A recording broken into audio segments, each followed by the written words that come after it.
pagkakataon, nagsalita na si Pangulong Duterte tungkol sa pagkakaaresto kay Senator Laila de Lima. Giit ng Pangulo, wala siyang kinalaman sa sinapit ng senadora. Ipinagkibit balikat naman ng Pangulo ang mga pahayag ni retired SPO3 Arturo Las Cañas na nagdawit sa kanya sa Dimanoy DDS o Davao Death Squad. Live mula sa Quezon City, may report si Joseph Morong. Joseph. Jessica, nagsalita na si Pangulong Duterte matapos nung pagkakaaresto dito kay Senador Laila de Lima. Sabi ng Pangulo ay tulad ng marami, meron lamang daw siya at wala siyang kinalaman dun sa pagkakaaresto sa Senador.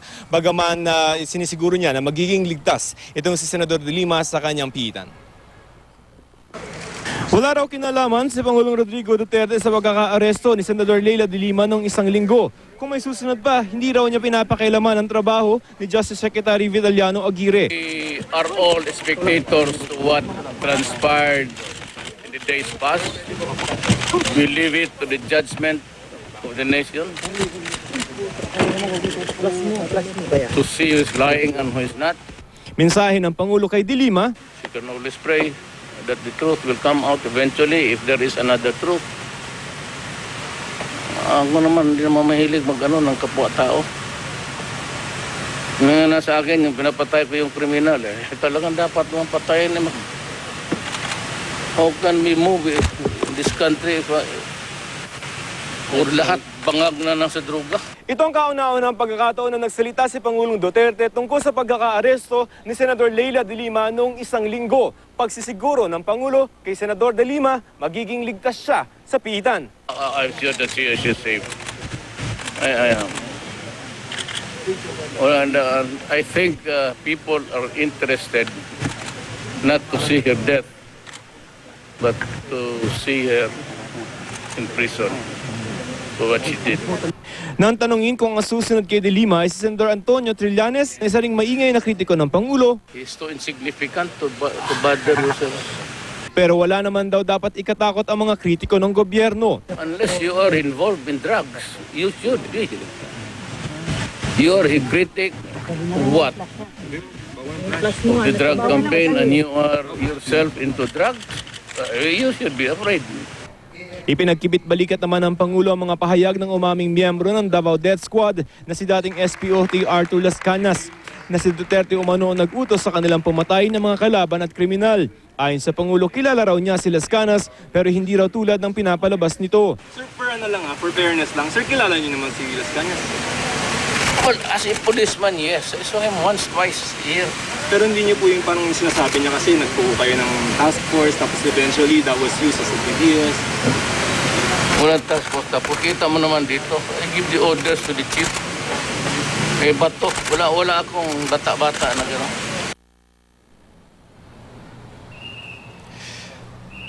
Jessica, ilan pa doon sa mga issue na sinagot ni Pangulong Duterte kanina ay doon tungkol kay Janet Lim Napoles. Naniniwala raw siya or sang-ayon siya doon sa assessment ng Office of the Solicitor General na may hina yung kasong serious illegal detention at magmumove ang government para ibasura ito. Doon naman sa Oplan Tokhang, ipinauubaya na ni Pangulong Duterte kay PNP Chief Ronald Bato de la Rosa kung i-resume ito. Bagaman sinabi ng Pangulo na may 20% na increase sa criminality matapos ngang itigil ang kontrobersyal na operasyon.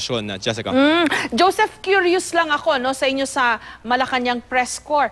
Kailan nyo na nakikita yung chance na ma-interview ang presidente considering that he has not been very accessible this past days or weeks, no? And then bigla na lang today, nagkaroon kayo ng access. Paano ba yung sistema nyo sa coverage sa presidente, Joseph? Jessica, here how it works, no? Binibigyan kami the day before ng schedule niya. May nakalagay dyan ng mga event na open for media. At ilan naman ay mga close-in, ibig sabihin yung RTVM video lang at saka yung mga presidential photographers. In this case, today ay open for media yung isang event na yan with a car manufacturing plant, no? Kasi nagpi-feature yan ng Philippine-made cars. Ngayon, nasa timplahan din kasi, Jessica, dito kay Pangulong Duterte, no? For example, kanina ay ang talagang layunin lang natin ay ma-live tweet yung nangyayari. But in this case, si Presidente bago pa man kami humiling ng konting interview, ay mukhang namamansin na sa amin. So nung sabi namin mukhang open na magpa-interview itong si Presidente today, kaya nung hindi kami nagkamali, nung sinabi namin na sir baka pwedeng konting tanong, ay siya na mismo yung nagsabi na few questions. So kinuha na namin yung pagkakataon na yun para makapagtanong.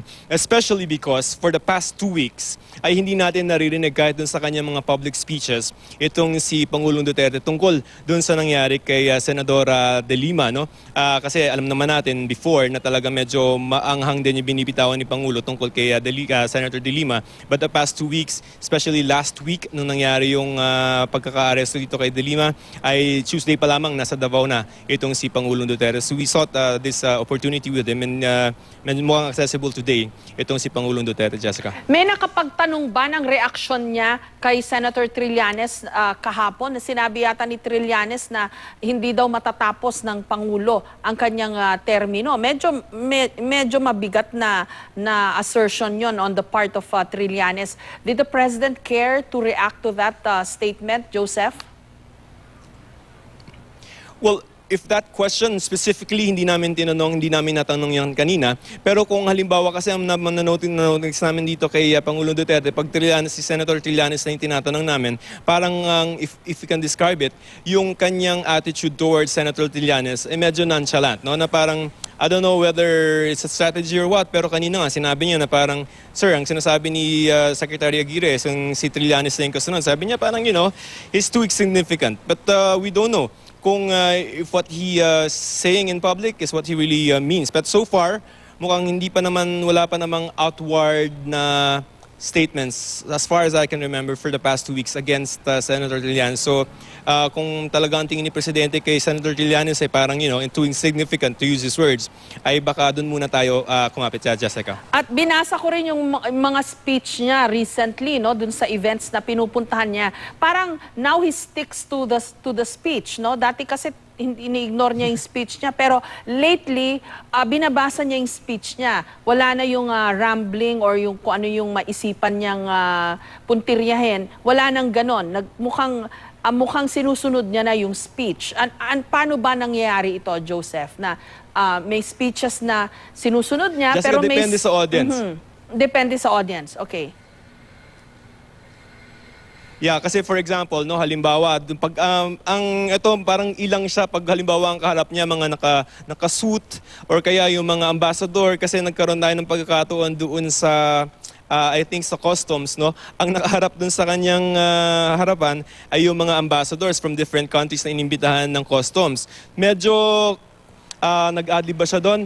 May adlib, pero alam mo medyo konti yung sinasabi kasi right after na nasa housing authority siya, doon medyo mahaba yung speech niya. But yeah, yung pagbasa niya ng kanyang mga speech medyo bago yan. Nagsimula yan, notice namin, yung nasa PMA na homecoming, tapos siguro yung event kanina pangatlo or pang-apat na pagkakataon na binabasa niya yung kanyang mga talumpati, Jessica. Maraming salamat sa iyo, Joseph Moro.